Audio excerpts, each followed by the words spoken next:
Boa noite a todos, sejam bem-vindos a mais um Evangelho no Lar. Agradecemos a presença de todos e já fazemos o aviso que a nossa sessão está sendo gravada para posterior postagem no nosso canal do YouTube. E feita essa breve introdução, convido a todos a me acompanhar na leitura do livro Pão Nosso.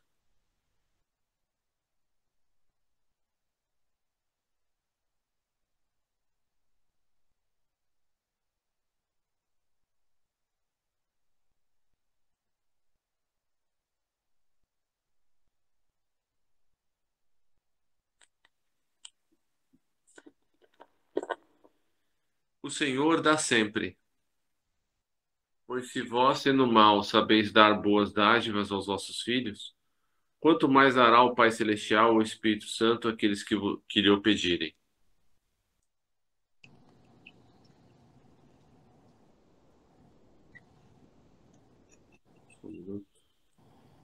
Um pai terrestre, não obstante o carinho cego com que muitas vezes envolve o coração, sempre sabe cercar o filho de dádivas proveitosas.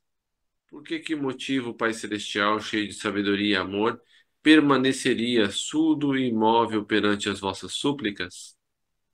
O devotamento paternal do Supremo Senhor nos rodeia em toda parte. Importa, contudo, não viciarmos o entendimento. Lembremo-nos de que a providência divina opera invariavelmente para o bem infinito. Liberta a atmosfera asfixiante com os recursos da tempestade. Defende a flor com espinhos. Protege a plantação útil com adubos desagradáveis. Sustenta a verdura dos vales com a dureza das rochas. Assim também nos círculos de lutas planetárias, acontecimentos que nos parecem desastrosos, a atividade particular, representam escoras no nosso equilíbrio e ao nosso êxito, enquanto que fenômenos interpretados como calamidades na ordem coletiva constituem enormes benefícios públicos. Roga, pois, ao Senhor a bênção da luz divina para o teu coração e para a tua inteligência, a fim de que não te percas no labirinto dos problemas. Contudo, não te esqueças de que, na maioria das ocasiões, o socorro inicial do céu nos vem ao caminho comum, através das angústias e desenganos.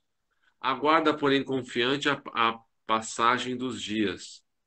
O tempo é o nosso explicador silencioso e te revelará ao coração a bondade infinita do Pai, que nos restaura a saúde da alma, por intermédio do espinho da desilusão e do amargoso elixir do sofrimento. Prece inicial, Rubem.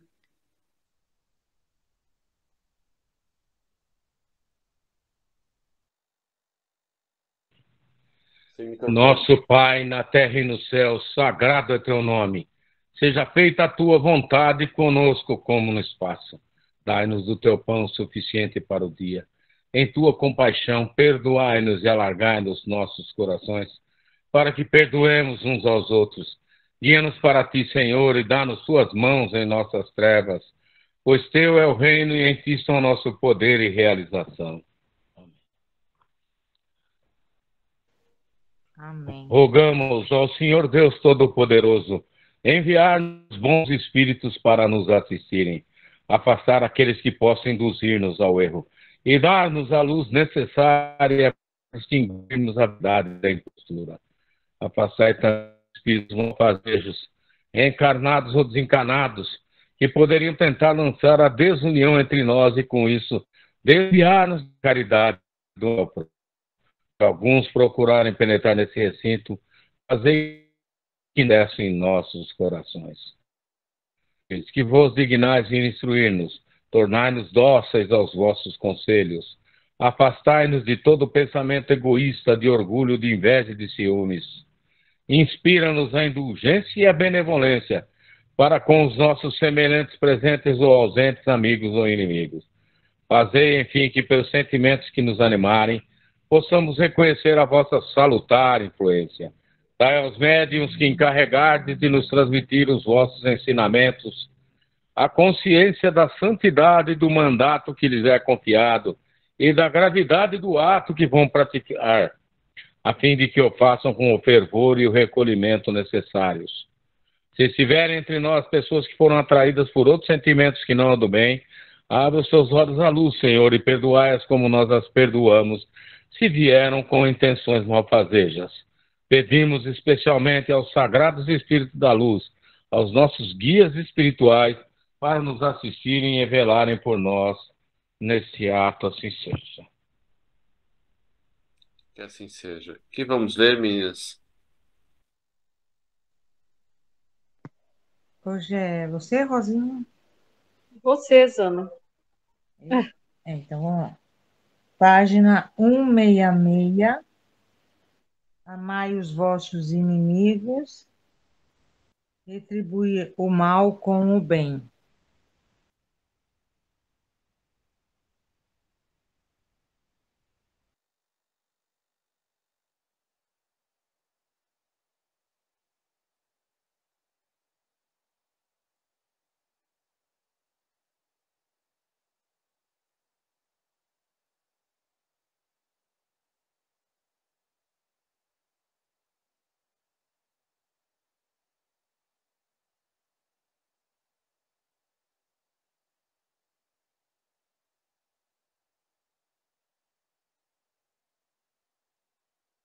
Um 166, é isso?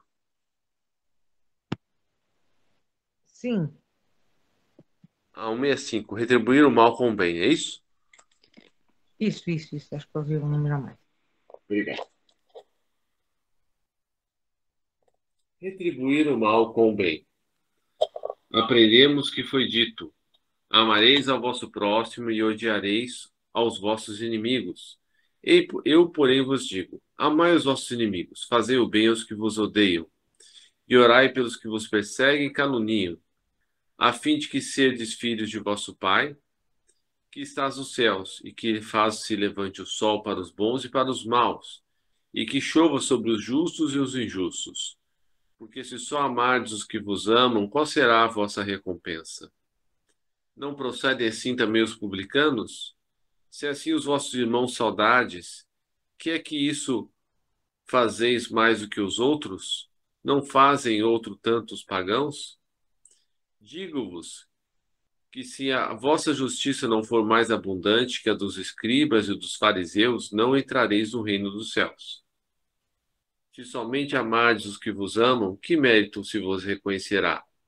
Uma vez que as pessoas de má vida também amam os que as amam? Se o bem somente o fizerdes aos que vô-lo fazem, que mérito se vos reconhecerá, dado que o mesmo faz a gente de má vida?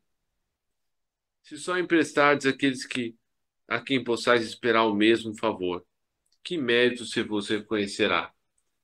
Quando as pessoas de má vida se entreajudam dessa maneira para oferir a mesma vantagem? Pelo que vos toca, amai os vossos inimigos, fazei bem a todos e auxiliai sem esperar coisa alguma. Então, muito grande será a vossa recompensa. E sereis filhos do Altíssimo, que é bom para os ingratos e até para os maus. Sede, pois, cheios de misericórdia, como cheio de misericórdia é o vosso Deus. Veja aqui, gente, que não há parábola. O ensino é muito claro. Se o amor do próximo constitui o princípio da caridade, amar os inimigos é a mais sublime aplicação desse princípio. Porquanto, a posse de tal virtude representa uma das maiores vitórias alcançadas contra o egoísmo e o orgulho.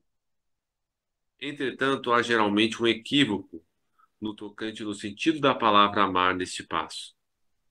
Não pretendeu Jesus, assim falando, que cada um de nós tenha para com seu inimigo a ternura que dispensa um irmão ou um amigo. A ternura pressupõe confiança. Ora, ninguém pode depositar confiança numa pessoa, sabendo que essa lhe quer mal. Ninguém pode ter para com ela expansões de amizade, sabendo capaz de abusar dessa atitude. Entre pessoas que desconfiam umas das outras, não pode haver essas manifestações de simpatia, que existem entre as que comungam nas mesmas ideias. Enfim, Ninguém pode sentir que estar com o inimigo é prazer igual ao que se sente na companhia de um amigo. A diversidade na maneira de sentir nessas duas circunstâncias diferentes resulta mesmo de uma lei da física, a da assimilação e da repulsão dos fluidos. O pensamento malévolo determina uma corrente fluídica que impressiona penosamente. O pensamento benévolo nos envolve num agradável eflúvio. Daí a diferença das sensações que se experimenta a aproximação de um amigo e de um inimigo. Amar os inimigos não pode, pois, significar que não se deva estabelecer diferença alguma entre eles e os amigos. Se esse preceito parece difícil prática, impossível mesmo é apenas por entender-se falsamente que ele manda se dê no coração, assim ao amigo como ao inimigo, o mesmo lugar, uma vez que a pobreza da linguagem humana obriga que nos sirvamos do mesmo termo. Para exprimir matizes diversos de um sentimento, a razão cabe estabelecer as diferenças, conforme os casos. Amar os inimigos não é, portanto, ter-lhes uma afeição que não está na natureza, visto que o contato de um inimigo nos faz bater o coração de modo muito diverso do seu bater ao contato de um amigo. Amar os inimigos é não lhes guardar ódio, nem rancor, nem desejo de vingança. É perdoar-lhes sem pensamento oculto e sem condições o mal que nos causem. É não opor nenhum obstáculo à reconciliação com eles. É desejar-lhes o bem e não o mal. É experimentar júbilo em vez de pesar com o bem que lhes advenha. É socorrê-los apresentando-se ocasião. É abster-se, quer por palavras, quer por atos, de tudo que os possa prejudicar. É finalmente retribuir-lhes sempre o mal com o bem, sem a intenção de os humilhar. Quem assim procede, preenche as condições do mandamento. Amai aos vossos inimigos. Amar os inimigos é para o incrédulo um contrassenso. Aquele para quem a vida presente é tudo, vendo seu inimigo um ser nocivo, que lhe perturba o repouso, e do qual unicamente a morte, pensa ele, pode livrar. Daí o desejo de vingar-se. Nenhum interesse tem em perdoar, senão para satisfazer o seu orgulho perante o mundo. Em certos casos, perdoar-lhe parece mesmo uma fraqueza indigna de si. Se não se vingar, nem por isso deixará de conservar rancor, é um secreto desejo de mal para o outro.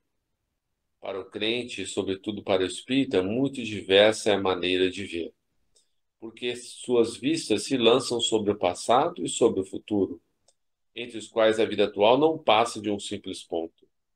Sabe ele que pela mesma destinação da terra deve esperar topar aí com homens maus e perversos, que as maldades com que se defronta fazem parte das provas que lhe cumpre suportar, e o elevado ponto de vista em que se coloca lhe torna menos amarga as vicissitudes, quer adivinham dos homens, quer das coisas.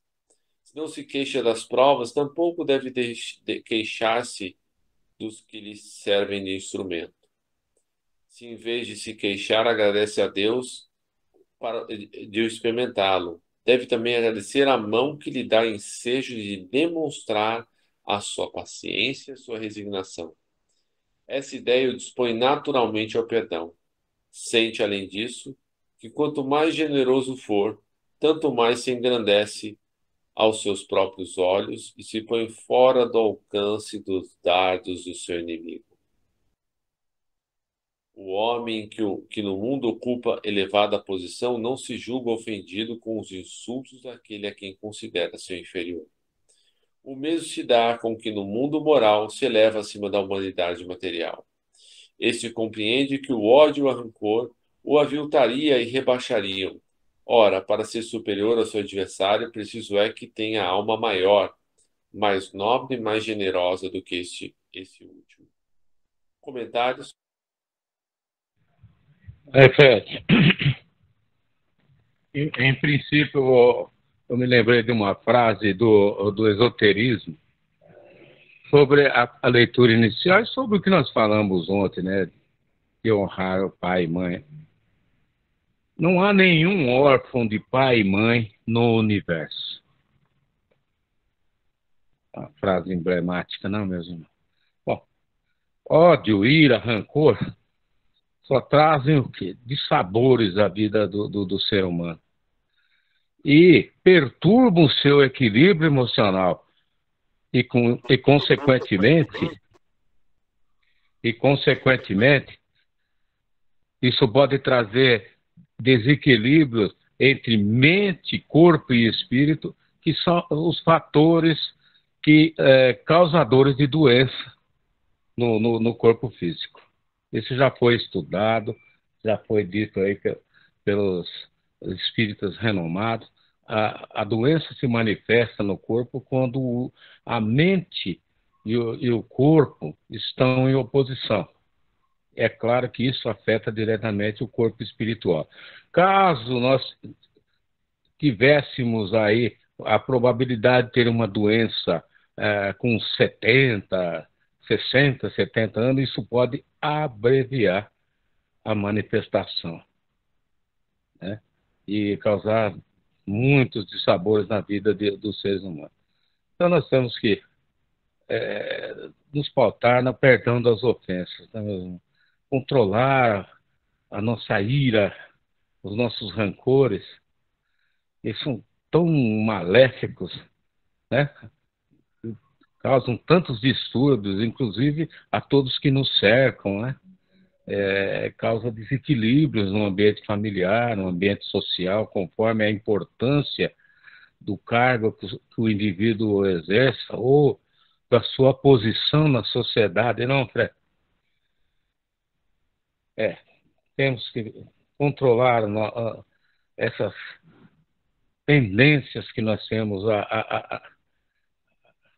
a maldade, né, a maledicência e outras coisas tantas. Obrigado.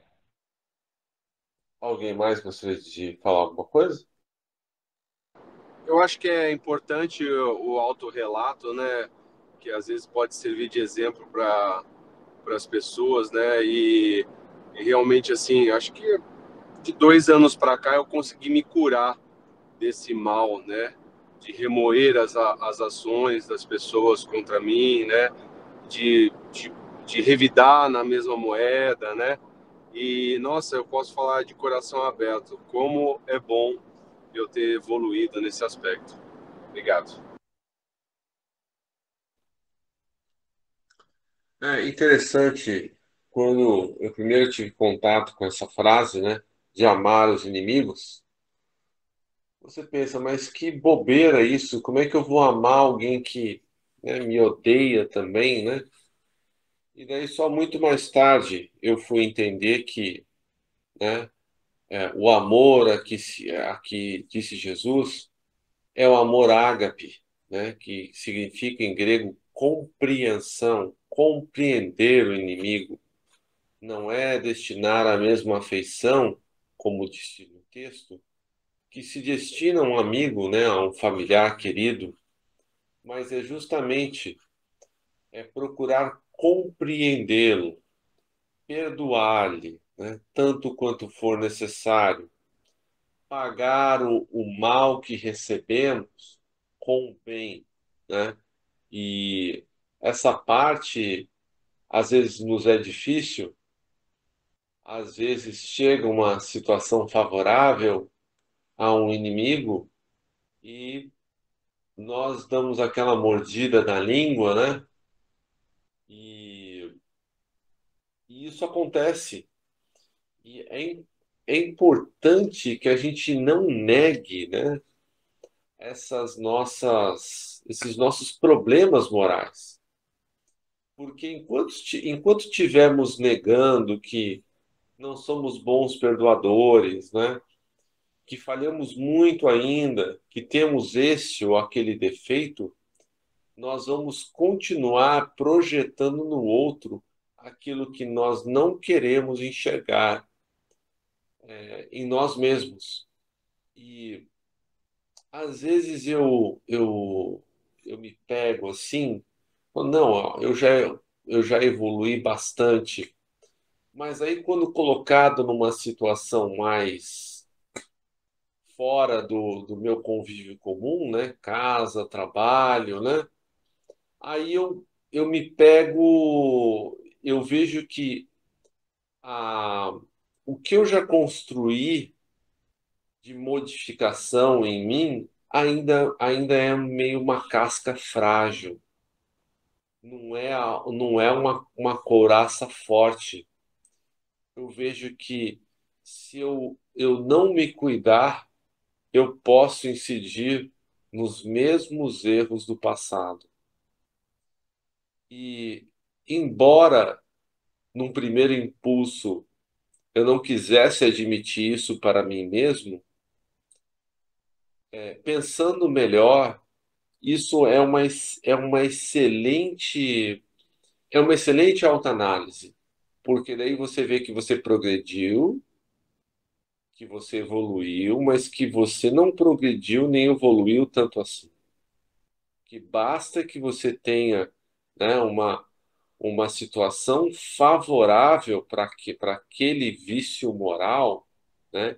E basta que você esteja em vigilante o suficiente para que você é, caia mesmo naquela posição. Ontem fui num restaurante com a Elaine e o pessoal estava um pouco atrapalhado, né? O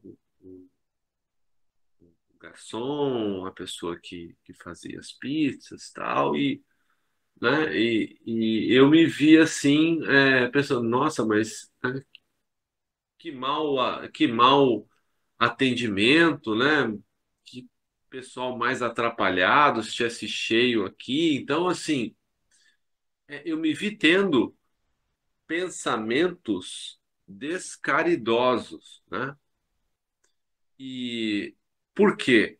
Né? Porque eu estava num ambiente fora de casa, onde a gente constrói com o Evangelho no lar todas as boas vibrações, fora do trabalho, onde eu faço preces, né? Ou seja, fora de um ambiente controlado, eu não sou tão forte assim, eu não sou tão controlado assim.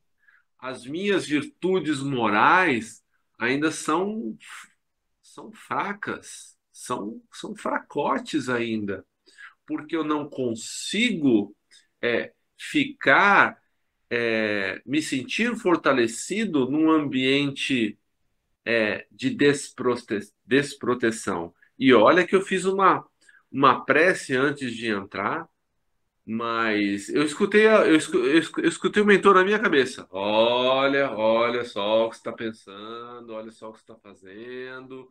Cuidado com a língua, cuidado com os comentários. E aí, gente, a gente, né, é interessante a gente se colocar nessa posição de fragilidade, porque é bom, né, não é aquele que vence os outros, mas aquele que vence a si mesmo. E saber, né, medir, né, para mim foi uma experiência ótima ontem, porque eu pude medir o quanto eu evoluí e, mais importante ainda, o quanto falta eu evoluir. E eu vi que eu não era nem tão bom assim, nem tão forte assim e nem tão caridoso assim. Comentários? Olha, tem algumas frases. Ontem foi o Ruben e hoje é você. Bom é aquele que vence a si mesmo e não aos outros. Frase da noite. Excelente. Muito bom, é. É que nós somos suscetíveis, né, às influências do meio onde nós estamos. Então, essa sensação de fragilidade é por quê? Porque nós estamos só naquele ambiente, né? Enquanto você faz uma vibração positiva, muitos outros estão fazendo ao contrário, né? Proferindo palavras indecorosas, emanações negativas ou conversas que não são muito produtivas, não? Vamos exemplificar, né? E isso muda o padrão vibratório do local onde você se encontra. E você se insere naquele contexto.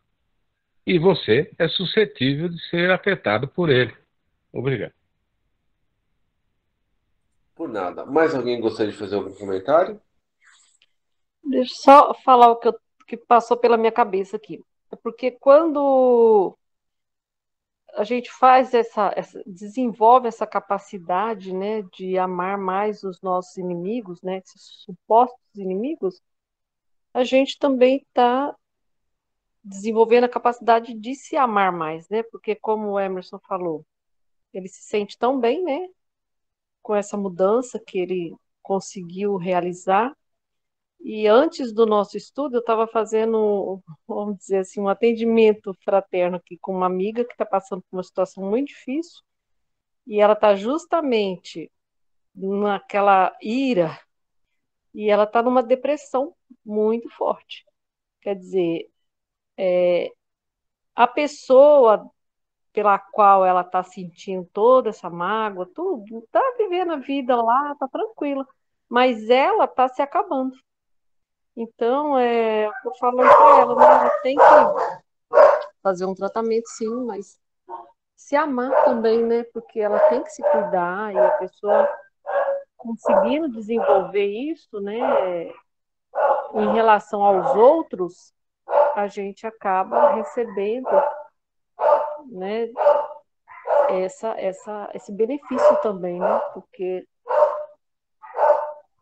você perdoando o outro, você conseguindo agir de forma que você não emita más vibrações para o outro, isso retorna para você também, né? Então, é só isso. Passou pela minha cabeça aqui. Obrigada, gente. Obrigado, Roseli.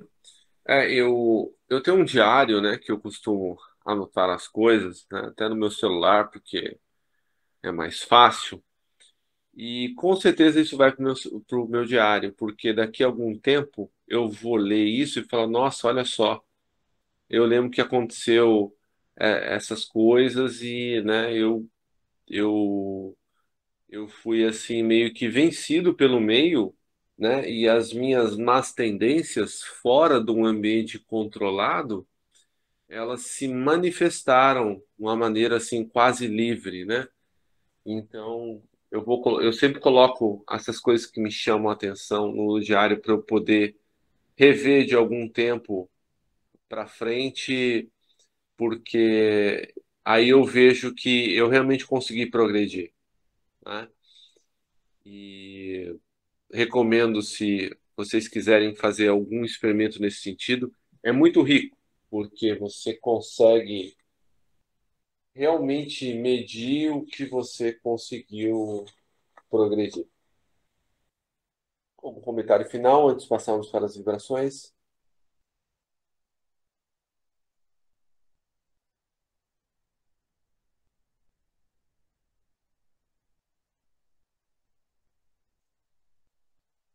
Bom, vou passar para as vibrações então. Vamos nos conectar a Jesus, agradecendo a oportunidade de estarmos juntos, porque sabemos que o quanto isso acrescenta, né?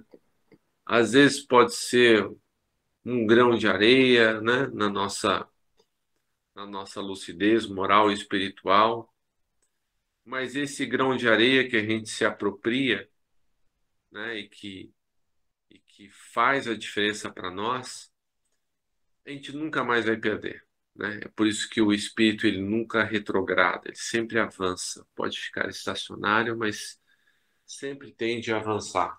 Então vamos agradecer a Jesus pela sua oportunidade de estarmos juntos em seu nome e vamos fazer as nossas vibrações por aqueles irmãos que estão, né, estão em sofrimento, estão com dores muito, muito graves.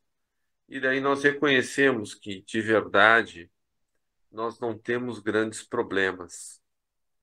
Nós temos apenas testes, né? Apenas situações desagradáveis que testam a nossa resistência. Então vamos fazer vibrações pelos nossos irmãos desencarnados que estão em sofrimento. E dentre estes, aqueles que saíram da vida física pela porta do suicídio, como a Gabriele, a Verena, a Juliana, o Elias, o Bruno e tantos outros. Que todos esses irmãos sejam amparados. Viveremos ainda pelos nossos irmãos encarnados em sofrimento, como Ícaro e tantos outros. Que esses irmãos, que pensam, que têm a ideação suicida, possam ser amparados. E tanto eles quanto seus entes desencarnados que os obsediam. Porque nós sabemos que na relação entre obsessores e vítimas, há, há uma constante troca de papéis. Aqueles que são obsessores hoje foram vítimas numa outra vida. E não conseguiram perdoar, Aí fica um círculo vicioso. Então, vibremos por esses irmãos para que eles tenham a iniciativa de perdoar e forme-se um novo círculo virtuoso. E que agora possamos pensar naquelas pessoas que nos vêm à mente, podemos vibrar por elas.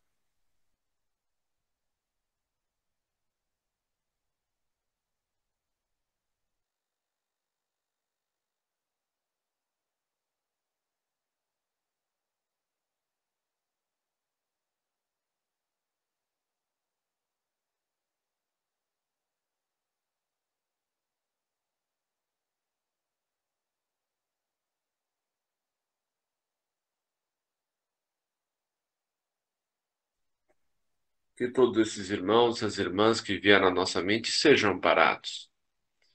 Vivemos ainda pelos nossos governantes, nossos líderes mundiais, pelas autoridades dos mais diversos níveis de governo. Que todas essas pessoas que detêm o poder na Terra possam restabelecer e manter a paz, fazendo o melhor que podem pelos que mais precisam.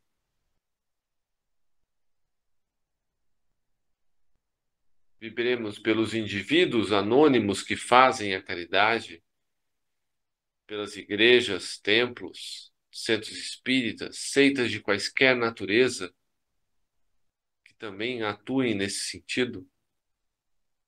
E, por fim,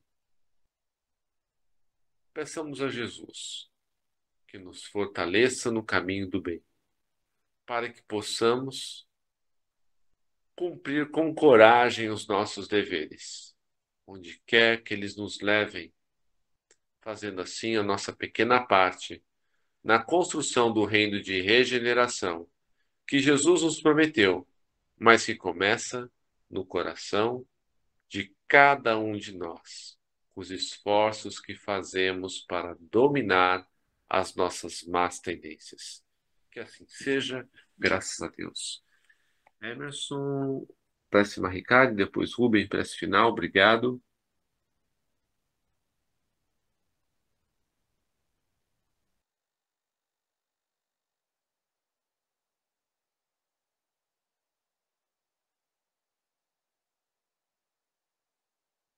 Emerson, se não puder, Rubem, prece final. Agradecemos aos bons espíritos que vieram comunicar-se conosco.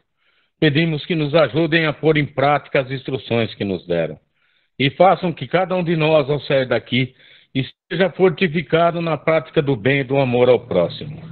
Desejamos igualmente que essas lições sejam proveitosas para os espíritos sofredores, ignorantes ou viciosos, que puderam assistir a esta reunião e para os quais suplicamos a misericórdia de Deus.